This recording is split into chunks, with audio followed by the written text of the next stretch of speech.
Hi friends, welcome to my channel. இன்னைக்கு நம்ம சேனல்ல என்ன பார்க்க போறோம்னா ஒரு ஸ்வீட் ரெசிபி தான் பார்க்க போறோம். கேசரி எப்படி செய்யலாம்னு பார்க்கலாம். வாங்க வீடியோ போறதுக்கு முன்னாடி மறக்காம என்னோட சேனலை சப்ஸ்கிரைப் பண்ணி வச்சுக்கோங்க. பெல் ஐகானை கிளிக் பண்ணி ஆல் ஆப்ஷன் கொடுத்துக்கோங்க. அப்பதான் நான் போடுற எல்லா வீடியோவுமே உங்களுக்கு சேரும். வாங்க வீடியோக்குள்ள போகலாம்.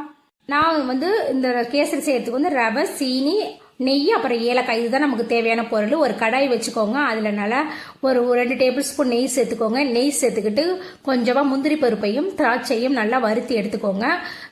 திராட்சை நல்லா உப்பி வர அளவுக்கு நல்லா வறுத்துக்கோங்க. முந்திரியும் நல்லா ஒரு ப்ரௌன் கலரில் வரட்டும், அந்த அளவுக்கு நல்லா வறுத்தி எடுத்து வச்சுக்கோங்க. மீடியம் ஃப்ளேம்லேயே வச்சுக்கோங்க. அதுக்கப்புறம் அதே கடாயில் அந்த நெய்யிலேயே நம்ம எடுத்து வச்சிருக்கிற ரவாவை நம்ம வறுத்து எடுத்துக்கலாம். நமக்கு வாங்கும்போது அந்த பாக்கெட்டில் ரோஸ்டட் ரவான்னு தான் இருக்கும். நீங்கள் உப்புமாவை செஞ்சாலும் சரி, ரவாயில் என்ன செஞ்சாலும் இந்த மாதிரி நம்ம வறுத்து செஞ்சோம்னா நல்லா வாசமாகவும் இருக்கும், நல்லா சுவையாகவும் இருக்கும். அதனால நீங்கள் மீடியம் ஃப்ளேம்லேயே வச்சு இந்த ரவாவையும் நல்லா வறுத்து எடுத்துக்கோங்க. அந்த நெய்யில் அந்த ரவை நல்லா வறுக்கிற அளவுக்கு எடுத்துக்கோங்க. கருக விட்டுறாதீங்க, நல்லா ஒயிட்டாகவே இருக்கணும். இந்த மாதிரி நல்லா வறுத்து எடுத்துக்கோங்க.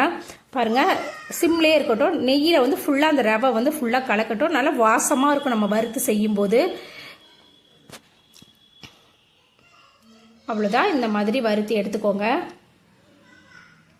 அதுக்கப்புறம் ஒரு கடாய் வச்சுக்கோங்க. அதில் நம்ம குக்கிங் ஆயில் இருக்குல்ல, சமையல் எண்ணெய், அதில் ஒரு 3 டேபிள் ஸ்பூன் சேர்த்துட்டு நெய் ஒரு 2 டேபிள் ஸ்பூன் அதில் சேர்த்துக்கோங்க.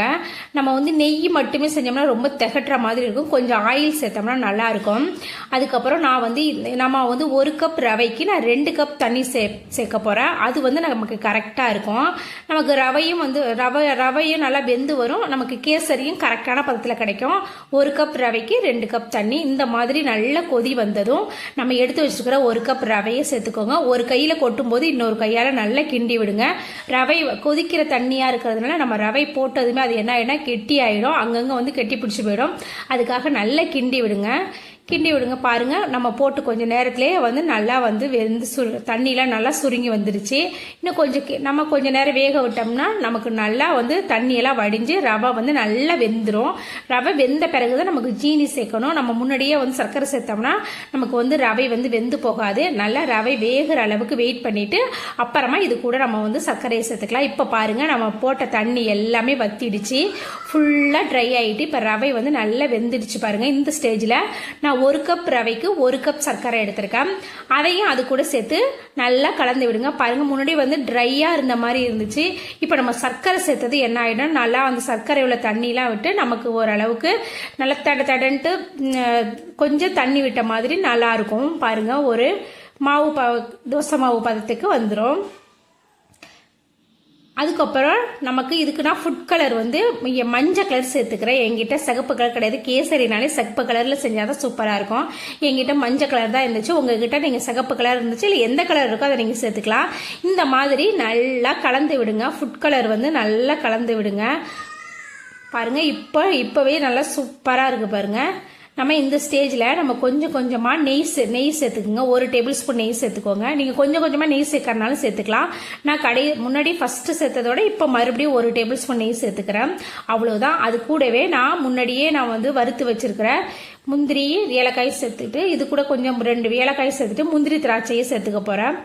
இதெல்லாம் சேர்த்துட்டு நல்லா கலந்தோம்னா நமக்கு சூப்பரான நல்ல ஸ்வீட்னஸான, பார்க்கவே எவ்வளோ சூப்பராக இருக்குது பாருங்க, சூப்பரான ரவை ரெடி ஆகிடும். வீட்டில் மறக்காமல் ட்ரை பண்ணி பாருங்கள். 1 கப் ரவைக்கு 2 கப் தண்ணிங்கிறது அளவு கரெக்டாக இருக்கும். இப்போ பாருங்கள், நல்லா ரவையெல்லாம் வெந்துருச்சு, பார்க்க சூப்பராக இருக்குது. அவ்வளவுதான், மறக்காமல் ட்ரை பண்ணி பாருங்க. அவ்வளோதான். இந்த வீடியோ பிடிச்சிருந்துச்சுன்னா மறக்காமல் உங்கள் வீட்டில் ட்ரை பண்ணி பாருங்கள். நாளைக்கு வேற ஒரு ரெசிபியில் பார்க்கலாம். அப்படியே என்னோட பிரணய் பிரத்வி சேனலை மறக்காமல் சப்ஸ்கிரைப் பண்ணி வச்சு சப்போர்ட் பண்ணுங்கள். அவ்வளோதான். நம்ம குழம்பு செய்கிற சாப்பாட்டை கஷ்டப்பட்டு செய்யாமல் இஷ்டப்பட்டு செஞ்சு கொடுத்து பாருங்க. ரசம் கூட அமிர்தமாக இருக்கும். தேங்க்ஸ் ஃபார் வாட்சிங்.